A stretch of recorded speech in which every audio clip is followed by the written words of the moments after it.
Cameroon, Bandung, Africa, Bandung, to the world, Bandung. Your Bamenda man, your Ekuna man, your Ngi man, your Bakuri man, and proudly so, your Anglophone brother. You're welcome on this platform, dear friends. Parlons toujours de football. Pour le match de mercredi qui s'est joué en Afrique du Sud. Cameroun, Namibie. Les Namibiens ont seulement eu la malchance, les amis. 2 fois poteau. Je pense que ce n'est pas... les gars devraient gagner cette rencontre. Et on a vu une équipe du Cameroun lourde, une équipe toussif, une équipe qui manquait de l'inspiration. Oui, au milieu du terrain, il y a un jeune là, c'est Neou. Il est bon, il est très bon, mais à la défense, c'était la catastrophe.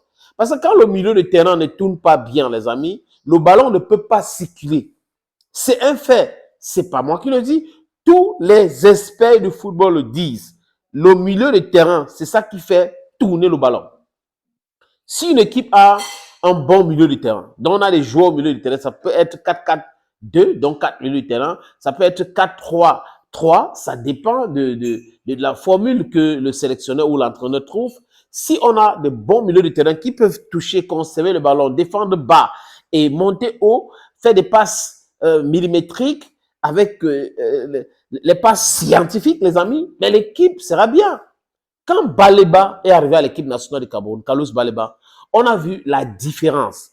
Que le milieu de terrain avait beaucoup de ballons, le milieu de terrain exerçait, le milieu de terrain faisait son travail et les attaquants pouvaient être fournis de bons ballons. Parce qu'il y a une différence entre envoyer les passes et envoyer les bons passes. André, on en a peu fait des longues passes. Il fait des longues passes. Il fait des trucs, c'est bien. Mais si c'est uniquement le gardien qui doit faire les longues passes pour qu'on puisse marquer le but, combien de longues passes il va faire? Combien de longues passes vont réussir? Voilà la question. Parce que les défenseurs adverses vont s'organiser pour pouvoir renvoyer ces ballons-là. C'est de ça qu'il est question. Donc, il faut qu'ils trouvent beaucoup d'opportunités pour envoyer beaucoup de bons ballons pour que les attaquants puissent marquer. Parce que le milieu du terrain, ne maîtrise pas le jeu ou ne contrôle pas le jeu. Il y a une différence. On ne contrôle pas le jeu. Quand j'ai fini de dire ça, Son Bana, vous êtes d'accord avec moi certainement, Son Bana n'a pas eu la chance d'avoir un bon milieu de terrain qui tourne. C'était ça le véritable problème de Son Bana. Et les joueurs là, on a en train de crier, Magrus a fait ceci, il va superviser ou il a supervisé.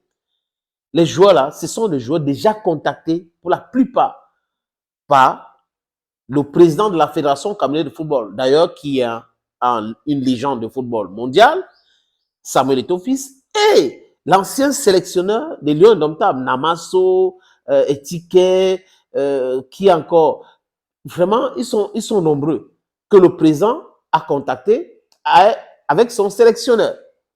Mais aujourd'hui, quelqu'un arrive, même Baleba avait été déjà contacté, mais il n'était pas encore prêt pour venir à l'équipe nationale du Cameroun. Après, vous voyez, boum, Baleba arrive à l'équipe nationale, il joue le premier match contre le Cap-Vert et il stabilise le milieu du terrain. Il conserve bien le ballon, il dribble bien, il envoie les bons passes et il défend bas aussi. Et lui seul, contre le Cap-Vert à Yaoundé, il avait joué à peu près 50%. C'était formidable. Et jusqu'à présent, le gars est très bon. Il est très bon, il est bon comme le bonbon, comme avait dit un chanteur. Et là, maintenant, on voit le vrai niveau de Magrus. Qu'à l'absence de Zamboanguissa, à l'absence de Mbeme, à l'absence de Baleba, surtout Baleba, ça devient très, très, très compliqué pour notre cher sélectionneur de l'équipe nationale du Cameroun. L'homme qu'on nous a présenté comme celui qui avait créé le football, celui qui a créé la première école d'entraînement ou des entraîneurs, comme celui-là qui avait gagné tous les Coupes du Monde avec l'équipe nationale de la Belgique sans toutefois être sélectionné de la Belgique, même dans son sommeil.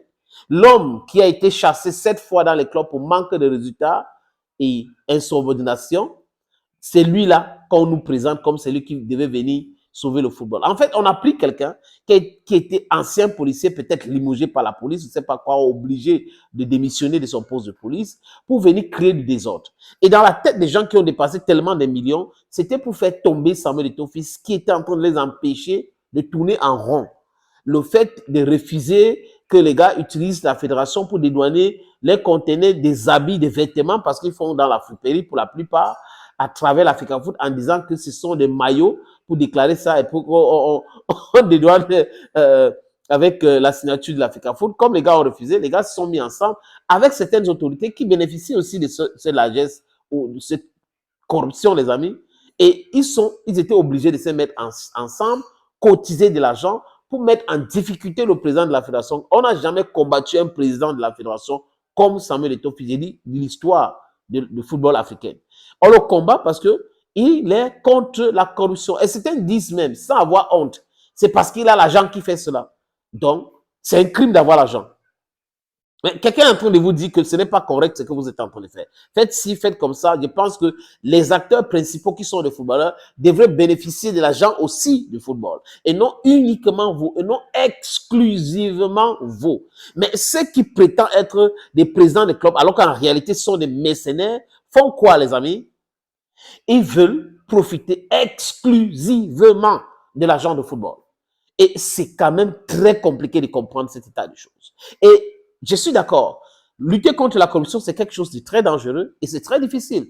L'ancien ministre de la Justice du Nigeria avait bien dit qu'on a créé des choses, des menaces, des pièges et autres là, parce qu'elle était en train de lutter contre la corruption. Des gens qui jouissent de l'argent de contribuables, des gens qui passent leur temps à jouir sans toutefois travailler, ce sont ceux-là qui sont très dangereux. Parce que la facilité, c'est les dada. Ils vont entrer en boîte de nuit ou envoyer l'argent aux gens, partager quelques billets de banque pour se protéger et taper la poitrine qui sont riches. Mais d'où proviennent ces richesses? That is the question, the fundamental question we need to ask ourselves. The fundamental question we need to ask ourselves. So if we are talking about football, this guy, technically, is not the best. Tactically, he is not the best. Si les gens ont la mémoire de cheval, rappelez-vous du match Cameroun-Angola. Les mêmes changements qu'il a fait au stade. On a bien compris que si Marc Brice rencontre une équipe forte, solide, the Big Five en Afrique ou the Big Six, ça sera très compliqué pour lui.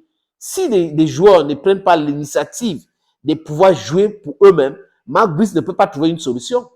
Il va vous remplacer un défenseur par un milieu de terrain par un défenseur, un attaquant par un milieu de terrain. Voilà Marc Brice. Oh, Marc Brice a fait ci, Marc Brice a fait ça. Donc, retirez les 3 joueurs-là. Que les 3 joueurs-là soient blessés. Ou un de 3 joueurs-là soit absent même. Parce que ce sont l'ossature de cette équipe-là. On peut citer les amis. Pour le moment, il y a André Onana. Il y a Zambo Anguissa. C'est lui qui ne prend pas le non-sens d'André Onana. J'ai appris. Vous avez Mbeme, parce que Aboubakar Vincent est pratiquement à la retraite. Les gars là, vous enlevez les 4 là à l'équipe nationale pour l'instant, sauf si vous enlevez Onana, il faut faire venir Fabrice Ondoa. Si vous enlevez les 4 là à l'équipe nationale du Cameroun, actuellement, c'est fini, le Cameroun n'a plus d'équipe. Koudou a fait ce que Koudou pouvait faire. Mais s'il n'a pas de ballon, vous avez le seul tir cadré de ce match, ça venait de George Kevin Koudou, qu'on avait exclu parce qu'il avait rencontré Samuel Eto'o fils. Je crois que comme Zamboangui ça aussi a rencontré Samuel Eto'o fils, ils vont lui faire ça dur. Mais bon, ils n'ont plus le choix. Ils vont lui faire ça dur pour chercher qui. Donc, vous voyez pour vous, Marc Brice. On va regarder le match dans quelques jours là, contre le Zimbabwe, pour voir encore la capacité, avec l'absence de ce joueur qu'on a cité là. Vous allez voir, ça sera un jeu lourd, insipide, compliqué, sans fond. Thank you, friends. Thank you again. And bye-bye for now.